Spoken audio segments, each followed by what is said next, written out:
The Daily Raz Show with Jack Wilson.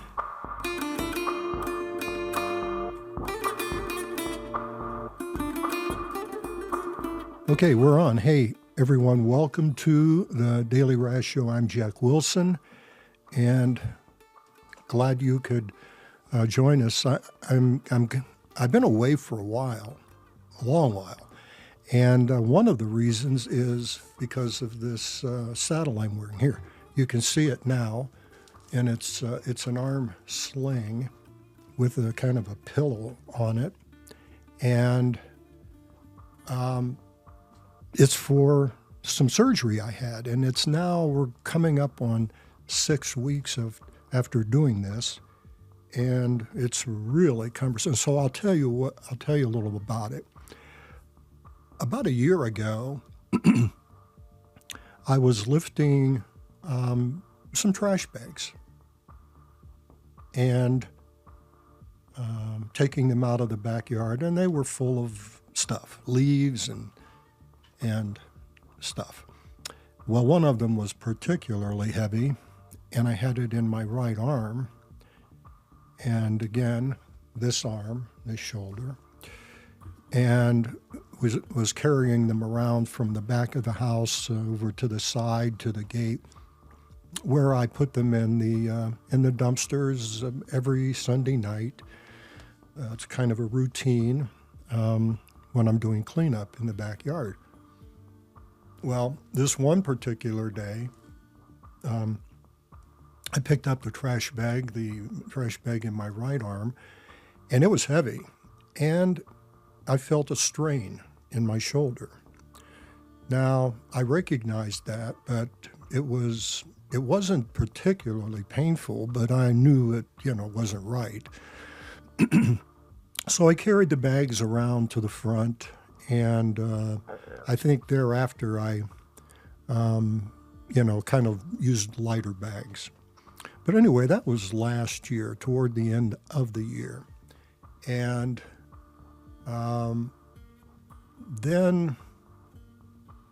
and it just kind of became what it was through the end of the year into spring. Not a big deal. I wasn't really looking to lift any heavy items. And in the spring, I was in the garage and was picking up things, and I picked up a box. I think it was a kitty litter box, actually. And when I picked it up with my right arm, wow, it was like I could hear it in my body. I could hear it. It would sound like a rubber band popping in my right shoulder. And it was like, right here in my right shoulder and down my arm.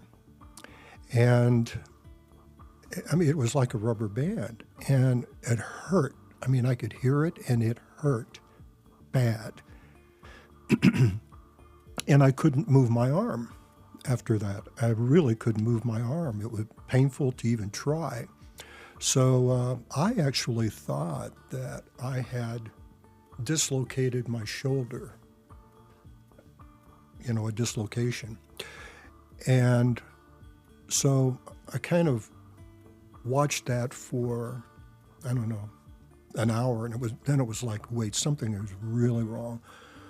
My wife took me down to emergency at the hospital, and they took me in, and it's the typical thing when you go to a hospital, an emergency room, and so on and so forth. And they examined me, and even for heart issues, and they checked my shoulder and said, no, it's not dislocated. Your shoulder is not dislocated. Something is going on inside. And I think they took a x-ray, and the x-ray showed that it was not dislocated. However, x-rays do not show soft tissue. So she was pretty confident something happened with the soft tissue, and an x-rays were not going to show that. So they they released me and said, let me go. And, it was, I don't remember all the details, but it was some time before I was able to get into an orthopedic doctor. And they set that up. And in the meantime, I think it was a couple of weeks before I could get in for an MRI. Well, my shoulder turned, black and blue. It was like a bruise all the way down my bicep. It was black and blue bruise down my bicep. So it began to calm down, where the pain wasn't as severe as it was, and I was able to get some mobility and movement in my arm. But they did set up the MRI. Went into the MRI. It was like a couple of weeks. I couldn't believe it. But don't get me on the healthcare in this country. We have really good insurance, but don't get me going on the healthcare in this country, or in particular with Albuquerque. So they got back with me on the MRI, and they set me up with the orthopedic doctor, a surgeon. He was a great guy. And he said, he showed me the MRI and said that the tendon had actually torn loose from my shoulder, and that's what snapped. The tendon had actually snapped and torn loose, and that's what I felt, and I say I heard it, but I could definitely feel it, like a rubber band. And it was torn completely off of the shoulder. And the only solution to that, of course, was to go in surgically and repair it. And this was, I think, somewhere in March that we were talking about this. Of course, they say, you should do it right away. And then I said, well, I had these two big projects, excuse me, going at the house with the all new tile work, and then they were doing the exterior of the house, the stucco work and repainting the house. So all of this required work on my part. I can't just be standing around. There was work that was required on my part to prepare for these projects, and also the aftermath of these projects, to go in and put things back the way they were normal, which requires what? A couple of arms. So I said, can we put this thing off? And he said, yeah, we can, but they don't recommend going longer than 6 months. And I said, that's okay. That should work, 6 months. So that was March, April, May, June, July, March. I think it was like 5 months. And we set it up for July, actually June, the end of June, because the tile work was going to be done in March, February or March. The house painting was going to be done in May. And then I figured it would take me a couple of weeks to go in and get the landscaping back, everything done after they painted the house, which it did. So, okay, fine. And we went ahead and scheduled it for the end of June, because then we also had plans for later on this year to go back to California for a couple weeks for a visit. And so we set it up for the end of June, and we had the projects done at the house, and everything went great there. I was able to use, and back to the use of my arm, it actually felt like it almost healed itself. Now, there were little slight, I could sometimes feel in my bicep area. I could sometimes feel some sensations in there, but I did have mobility. I was able to lift things, move things, use my arm. had full rotating functions of things. So, it was very tempting to just say, leave it alone.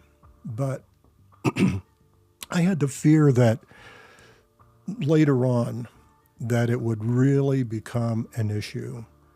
And I just did not want to deal with that. So it was very tempting to leave it alone because I knew the time frame on rotator cuff surgery is at least 6 months.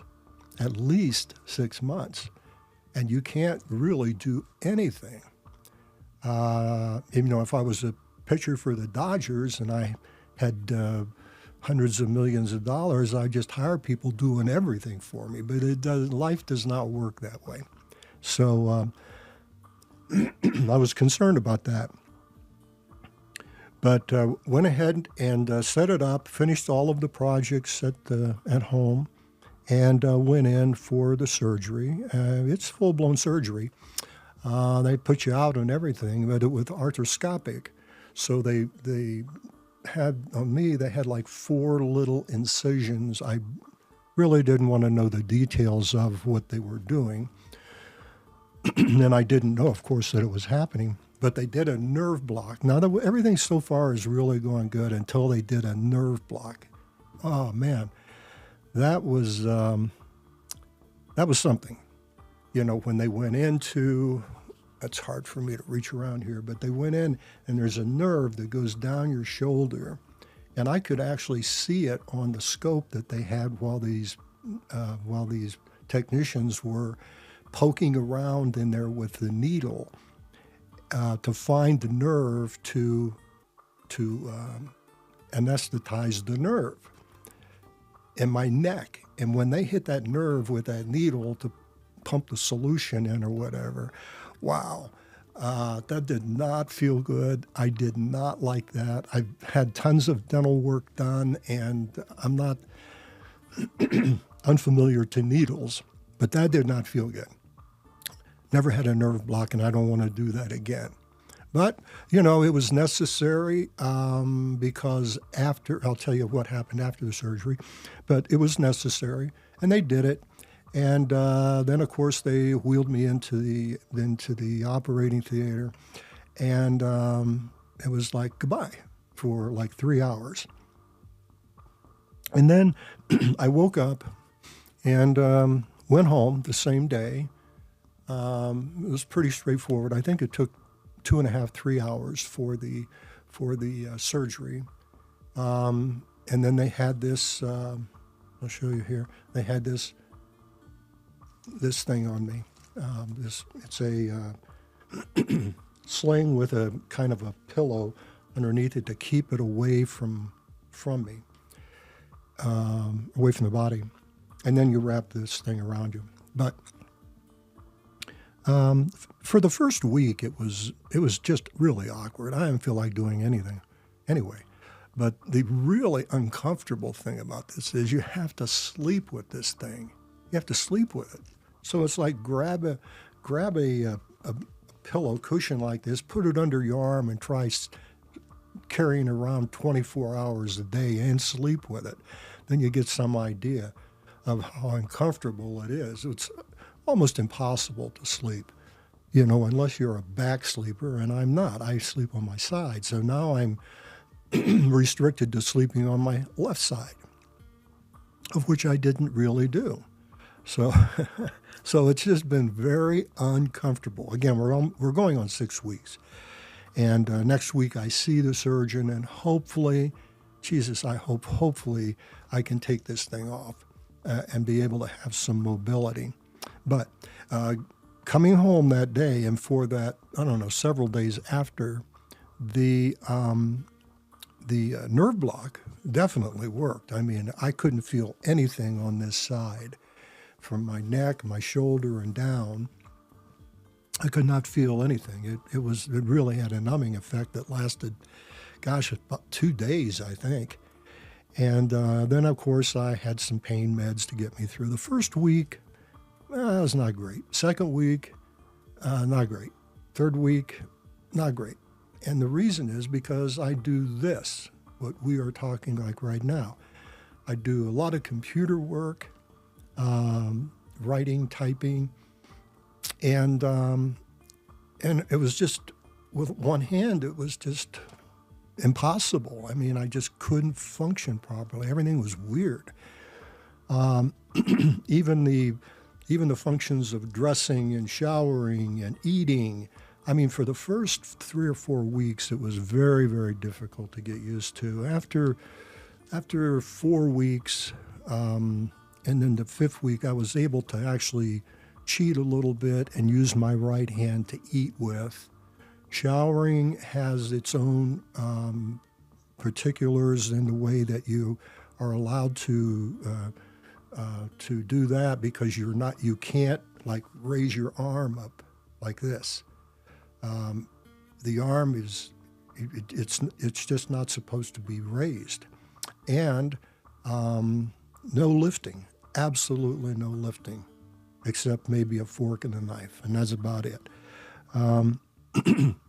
Thereafter, they say, after 6 weeks or 7 weeks or whatever it is, they go into physical therapy. Now, I'll know that next week when I go back and see if I'm going to be allowed to remove my buddy here. I'm going to give him a name or something. It's a satellite-like. If I can remove that and go into physical therapy, then it'll be like a tremendous relief. But they make you wear this so that you don't forget and just go like grabbing something. Whoa, man, you can't do that. Now, I have tried not to cheat. I have done a few things, but not lifting. But I've really tried to adhere to this. It's very difficult because I don't want to go through it again. I just do not want to go through this again. So I'll know in a week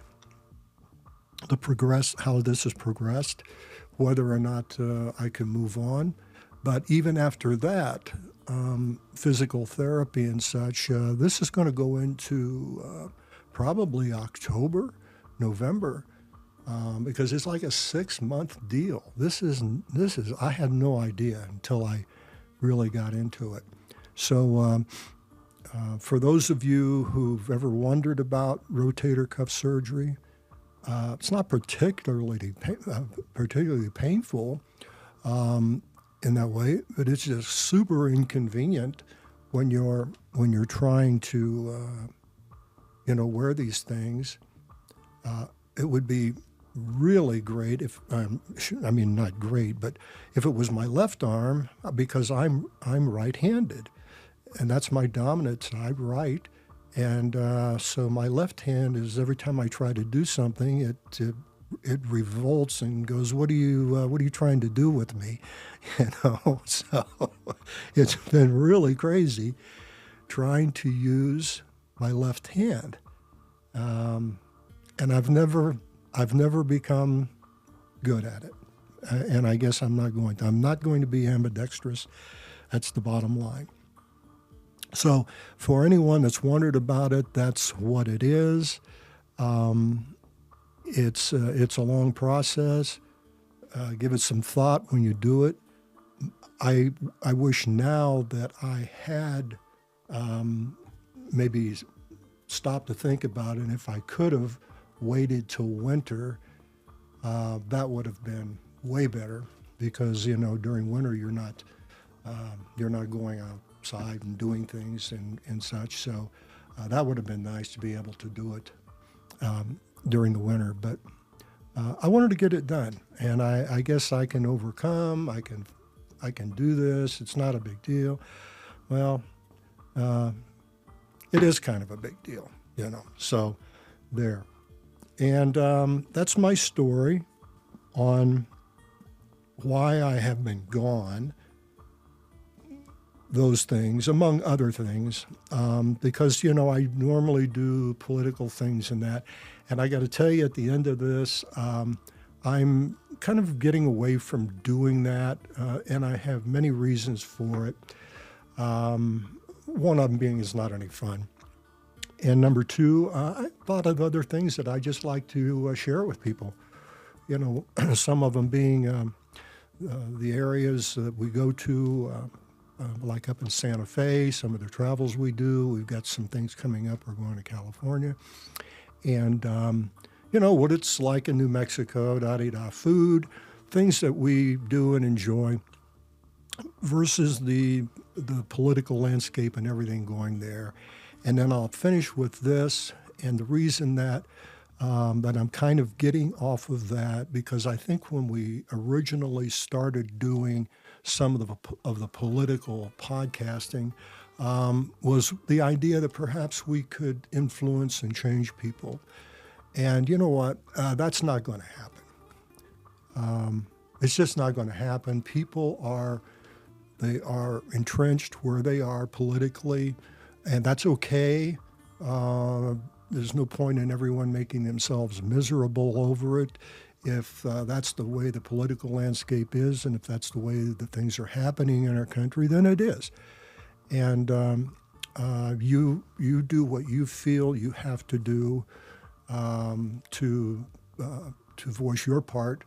But trying to convince and change people's minds for things, probably not going to happen. I'm not going to be that influential. So, you know, I'm kind of moving away from that. I'm going to have a few things to say, just personal feelings, but I really want to start doing more podcasts that are more positive and have more fun with it. But I did want to bring this up on why I've been away and what happened over the last, you know, month, 6 months or whatever. And that's it, because let me go over to camera 4 here, because I'm wearing this. And as you can see, it's a pillow, and I'm actually moving my arm around more than I should be, but I've tried not to cheat, swear to God. But it happens. It happens. But I can promise you, I wear this thing to bed every night. And the reason they tell you to do that is because they don't want you flip-flopping around in bed and have your arm go up over your head. So that's the reason I do it. Anyway, I'm out of here, and we're going to have another podcast coming up this week, and I think we're going to be talking about Santa Fe. My wife and I went up there recently to go to lunch and dinner, and, you know, so we'll talk about that. I think we'll probably do that tomorrow or day after tomorrow. We're going to do a show. Anyway, thanks for joining us, and we'll talk to you on the next podcast. And by the way, you can follow me on thedailyraz.com. I do writing on there, and we do the Daily Raz Show on YouTube. But again, you can follow me on my blogs on dailyraz.com. I'm Jack Wilson, and thanks for joining us.